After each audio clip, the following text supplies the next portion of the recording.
Okay, I am finished for the day and the week. No trades today, no nothing. Didn't see anything super special, so I didn't take anything. I guess I can do a quick little thing on what I was looking for some new trades though.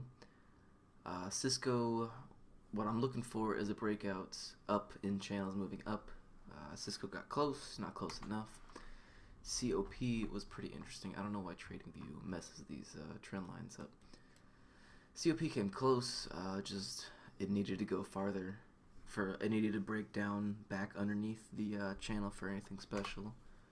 And MRK was probably the closest of all of them. I just ended up not taking a trade on it. You can see this 57.20-ish area has been pretty significant, so as it broke through, came back down. The only problem with this one is that it's not in a it's not really in a channel. It's just now recently moving up. So in any case, I would look at this as like a bull flag, just a really big bull flag. You see it's making lower highs, and now it's still kind of consolidating, looking like it's going to get closer and closer every time. Maybe even break towards the end of the day or something. Not really sure, but didn't take a trade on it. I'm looking for channel breaks, not just reversals off of significant resistance or anything. So I finished my weekly review and everything. If you want to read it, always going to post it. Make sure to save it. As for stats, I took 2 trades this week. Nailed both of them. I wouldn't say nailed, but both are green. Making almost 170 bucks. $20 in commissions.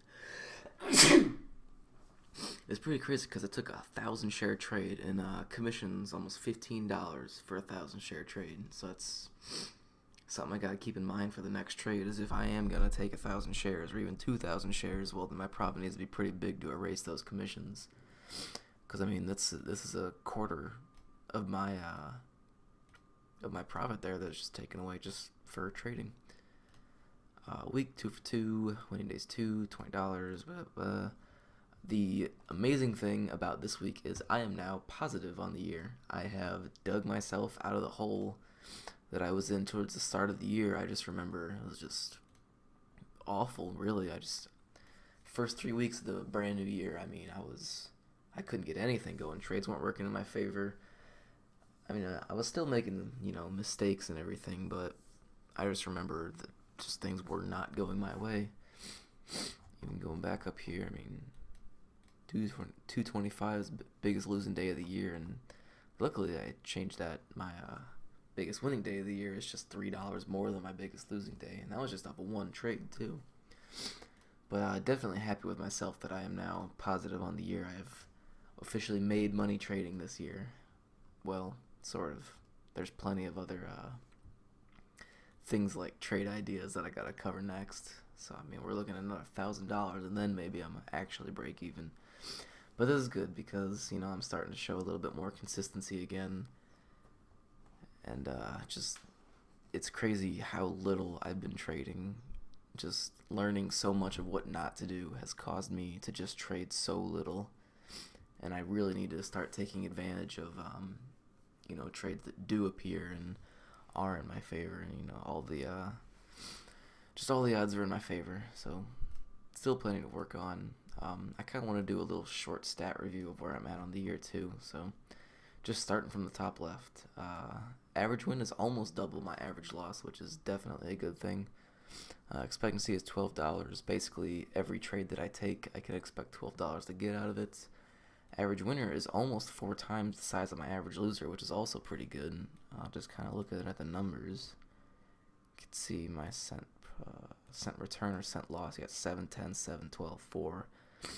So a bunch of these things under 10 cents really. And I'm wondering, because my cent profit target. So really I'm looking to get not too much out of most of these trades because I'm taking 500,000, 1,000. So I mean, with these bigger sizes, that usually means that I'm like 500 is 20 cents a risk. That's profit target, cents at risk. So in this case, it was a little bit different. But I mean, all these thousands, my risk is super tight. And it looks like towards more recently, I've been taking less than 1,000. Cent profit targets. Looks like it's mainly above 20. Lost 11 cents there, 2 cents there. I think that's looking pretty good. Almost 50% coming back. 50% win rate. Average winner is 0.88. Average loser is 0.62. Always good to see that being positive. Percent of my winning trades hitting my profit target. Almost all of my winning trades hit my profit target, which is definitely a really good sign too. I think somewhere in here I actually messed up the formula here trying to get this. These are winning trades actually, so maybe not. Because I'm sure I've had some trades hit more than 2 times my risk. So I'm looking at BO, gotta be a win, and BM. Okay, yeah, the problem with this one is that it's looking at the final realized R on the trade. It's not looking at my my max favorable R on the trade, which maybe I need to make. I thought I did make a new column for that, actually. I did. So I need to change that. I'll have to switch that up later. Just kind of staring at more numbers, days of the week.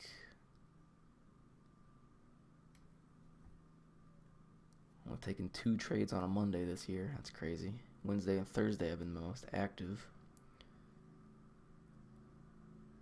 Only took 1 trade on Friday. And then here's percent of my trades. Okay, so these this one takes into account those numbers that were way over there. So almost 50% of my trades are hitting my profit target, which is pretty good. So that kind of tells me that I need at least a 40% win rate just to kind of be where I need to be. I got rid of my feeling column slot to keep track of because really every single day it was just a 3, a 3, a 3.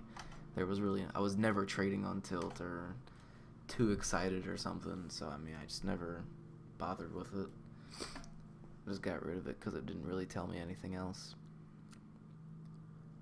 Average size on winners, 600 average size. So it looks like my losing trades are actually where I'm using too big a size, but that is definitely because towards the beginning of the year I was using much bigger size and I had all these losses. Time spent in trades. This really isn't too special anymore either. Of course they would be mowing the lawn right now.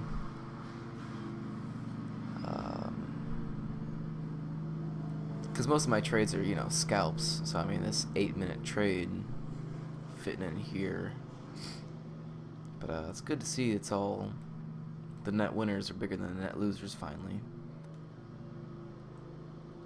Average time, still everything's less than $5. Just doesn't tell me that much. Time of day, I mean I've really only been trading the first 30 minutes, 15 minutes, 5 minutes even in the day. And I mean I am really outweighing my profits there to the losers. That's definitely notable. My compliance rating isn't that special. I'm still working it back up because towards the beginning of the year I had tons of them. If it's not a 1, then it's not compliant. So any of them that you see here that's not a 1 was essentially a mistake.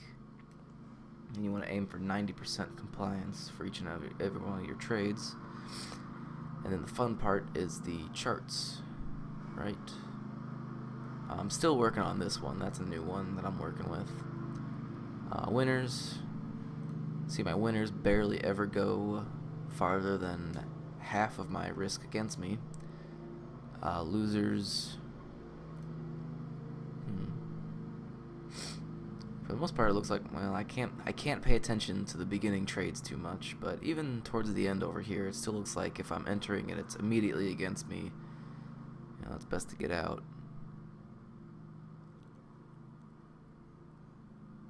Still, it's not all the way to my risk where I'm losing $100, so that's better. I mean, I'm cutting it off before that line. Hit my profit target. Everything's So it looks like $60 against me on this one, if it hit my profit target. No drawdowns, symmetrical triangle trades, no profit trades. So here's the good one, all of my trades.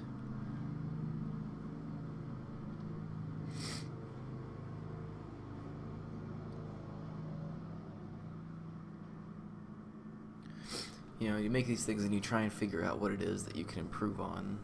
And for the most part, it looks like if my trades are going to go, more than $25 against me, then there's a chance that it's not going to be a good winner. So, I mean, that's something to keep in mind for next time.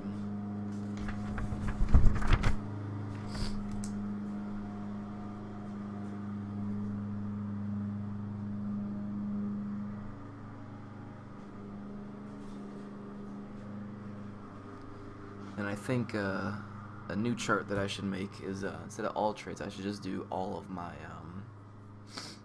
opening trades and see what the chart looks like for that, because I have a feeling that most of these are those gap and go strategies where they're just, I mean, if they are going to pull back on me, they're only going to go, you know, a few cents against me, and that's a pretty good indicator that if a trade is going to go more than a few cents against me, well, then chances are it might not be a winner. And then all my trades in terms of R,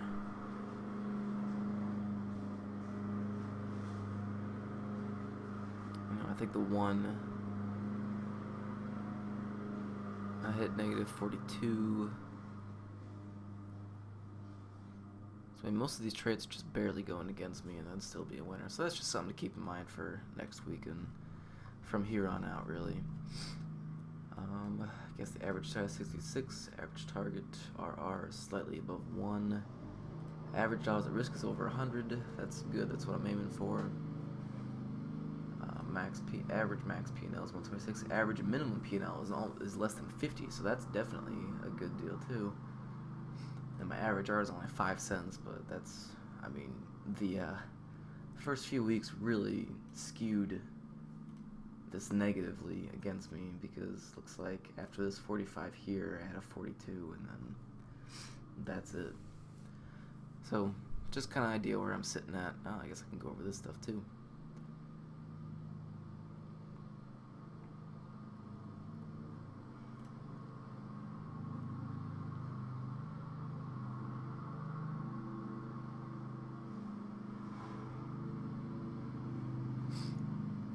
So the low floaters are giving me a lot more reward than the loss there.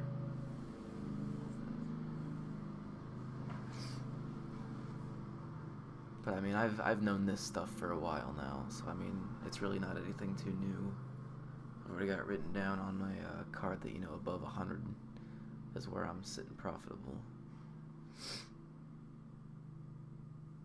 So where is it? Net average. It's kind of a little bit everywhere, I guess. And then my gap stats, those have to be worked on again too. So it's kind of where I'm sitting, feeling pretty good. If you've got any questions about the stat sheet, if you want me to do a more comprehensive review of it or something, just send me a comment, email, whatever, Twitter message. I'll let you know what's up, and thanks for watching. I'll be back on Monday.